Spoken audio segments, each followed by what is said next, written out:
ሰላም ጤና ይስጥልን ክቡራንና ውድ አድማጭ ተከታታዮቻችን፣ አሁን በተሰሙና መደመጥ ባለባቸው ሰበርና ልዩ መረጃዎችን ይዘን ቀርበናል። እንደተለመደው ሁላችሁም ቪዲዮ ላይክ አድርጋችሁ እስከ ዜናችን ፍጻሜ ድረስ አብራችሁ እንድትቆዩ በአክብሮት እየጋበዝን ለዛሬ ያዝንላችሁን ከሀገር ውስጥና ከውጭ ዋና መረጃዎችን በማስተዋወቅ እንጀምራለን። የህወሓት ከፍተኛው የጦር ጀነራል ከሞት የተረፉት የአርሚ 13 ታጋዮች እንዲሄዱ በታዘዙበት መሰረት ሱዳን በሰላም ገብተዋል ሲሉ ጀነራል ምግበይ ኃይሉ አስታወቁም። ዝርዝር መረጃው እጃችን ደርሷል። በሚቀጥሉት ደቂቃዎች ወደ እናንተ የምናደርስ ይሆናል። እስከ ዜናችን ፍጻሜ ድረስ አብራችሁን ቆዩ። አሁን በደረሰን ሰበር ዜና መሰረት የመንግስት ሰራተኞች በሙሉ የደሞዝ ጭማሪ እንዲደረግላቸው የገንዘብ ሚኒስትር አህመድ ሺዴ አስታወቁም። የደሞዝ ጭማሪው መቼና እንዴት ይደረጋል የሚለው ዝርዝር መረጃው እጃችን ደርሷል። በሚቀጥሉት 5 እና 6 ደቂቃዎች ወደ እናንተ የምናደርስ ይሆናል። እስከ ዜናችን ፍጻሜ ድረስ አብራችሁን ቆዩ። እንዲሁም ለዚህ ታላቅ የዩቲዩብ ቻናል አዲስ የሆናችሁ ደግሞ ሁላችሁም ዩቲዩብ ቻናሉን ሰብስክራይብ አድርጋችሁ የደውል ምልክቷን በመጫን ኦል የምትለውን ያብሩ። እንዲሁም ይህ መረጃ ለሌሎች ተደራሽነቱ ይበልጥ እንዲሰፋ ሁላችሁም ቪዲዮ ላይክ አድርጋችሁ ሐሳብ አስተያየታችሁን በኮሜንት አስቀምጡልን። አሁን ወደ አስደመጥናችሁ ዋና መረጃዎች በቀጥታ ወደ ዝርዝር መረጃዎቹ ከማለፋችን በፊት በአማራ ክልል የተከሰተውን እጅግ ዘግናኝ የግድያ ወንጀልን አስመልክቶ ፖሊስ ያወጣው መረጃ እናስቀድም።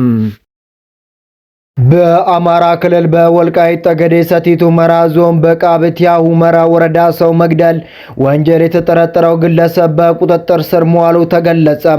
የወረዳው ፖሊስ ጽሕፈት ቤት ምክትል ኃላፊ ይግዘው አለሙ እንደገለጹት ግንቦት 4 ቀን 2018 ዓ.ም በባቀር ቀበሌ ልዩ ቦታው ሸለላ ተብሎ በሚጠራው አካባቢ አቶ መኳንንት ጉአይ የተባለ ግለሰብ ግድያ ተፈጽሞበታል አሉ።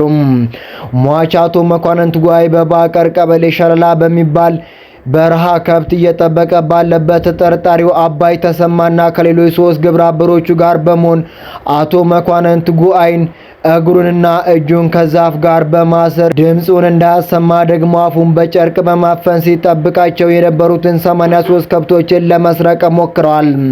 ከብቶቹ ወደ ተከዜ በመንዳት ከተከዜ እንደደረሱ ወደ ሱዳንና ኤርትራ ለማሻገር ሲጥሩ በህብረተሰቡ ጥቆማ ለባለ ንብረቱ ባለቤት እንዲመለሱ ሆነዋል። ተመለሱ ሲሆን ተጠርጣሪዎቹ ሳያዙ ተሰውረው የቆዩ ቢሆንም አባይ ተሰማ በምዕራብ ጎንደር ዞን አውደ ራፊ ከተማ ግንቦት 5 2018 ዓ.ም በፖሊስ ቁጥጥር ስር መዋሉን ምክትል ኢንስፔክተር ይግዛው አለሙ ገለጹ። ምክትል ኢንስፔክተር አለሙ የሟች አቶ መኳንንት ጉአይ አስክሬን በወቅቱ ያልተገኘ በመሆኑ ተጠርጣሪው ቦታውን እንዲመራና እንዲያሳይ በማድረግ የሟችን አስክሬን በዱር አውሬ ተበልቶ ቅሪተ አካሉና የለበሰው ልብስና ጫማም ተገኝቷል። ፖሊስ የሟች ቤተሰብን ወደ ቦታው በመውሰድ አጽሙ የሟች መኳንንት ጉአይ መሆኑን በለበሰው ልብስና በጫማው ቤተሰቡ አረጋግጧል አሉ። ቅሪተ አጽሙንም ፖሊስ በመሰብሰብ ለሟች ቤተሰብ እርማቸውን እንዲያወጡ በክብር ማስረክቧል። ከሞት የተረፉት ሱዳን ገብተዋል ሲሉ ጀነራል ምግበይ ኃይሉ አስታወቁም። ከሞት የተረፉት የአርሚ 13 ታጋዮች እንዲሄዱ በታዘዙበት መሰረት ሱዳን ገብተዋል ሲሉ ጀነራል ምግበይ ኃይሉ ተናገሩ። ምግበይ ይህንን ያሉት የምዕራብ ግንባር የጦር አመራሮችን በባለፈው ሐሙስ ሽራሮ ከተማ ውስጥ በተሰበሰቡበት ወቅት ነበረ።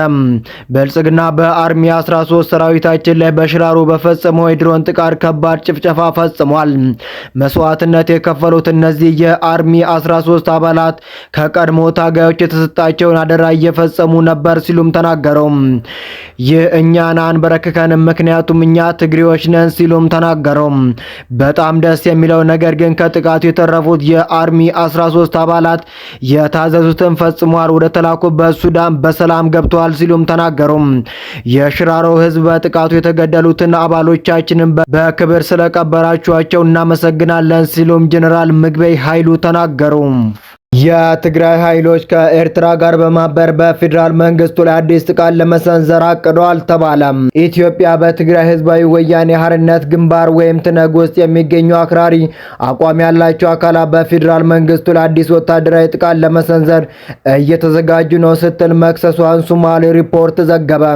ይህ እቅድ አውዳሚውን የትግራይ ጦርነት ተከትሎ የተገኘውን ደካማ ሰላም አደጋ ላይ ሊጥል እንደሚችል መንግስት አስጠንቅቋል። በአልጀዚራ በተሰ በተሰማው መረጃ መሰረት የኢትዮጵያ ባለስልጣናት የትህነግ መሪዎች ከጎረቤት ኤርትራ በሚያገኙ ድጋፍ በመታገዝ በሚቀጥሉ ቀናት ጥቃት ለመሰንዘር እያቀዱ መሆኑም ተገልጿል።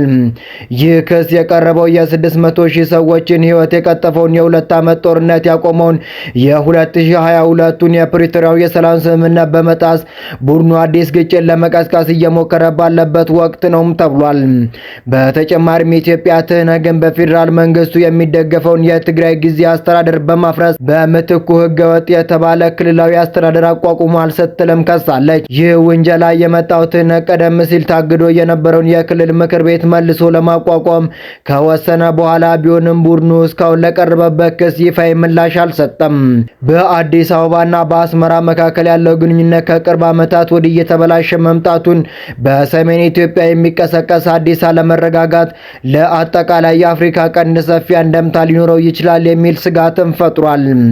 ማንኛውም አይነት ወደ ከፍተኛ ውጊያ መመለስ አሁን ያለውን ተጋላጭ የሰላም ሂደት አደጋ ላይ እንደሚጥልና ቀጠናው መልሶ ወደ አስከፊ ግጭት ውስጥ የመክተት እድል እንዳለው ተንታኞች ያስጠነቅቃሉ። በአዲሱ በጀት ዓመት የመንግስት ሰራተኞች የደሞዝ ጭማሪ ይደረግ እንደሆነ በግልጽ እንዲታወቅ ጠየቁም።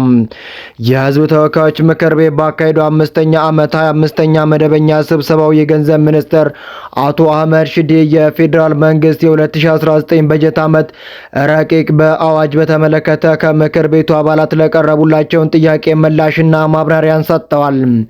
ጥያቄያቸውን ለምክር ቤቱ ካቀረቡት አባላት መካከል የአብን ወይም የአማራ ብሔራዊ ንቅናቄ ፓርቲን ወክለው የምክር ቤት አባል የሆኑ ዶክተር ደሳለኝ ጫኔ የሚገኙበታል።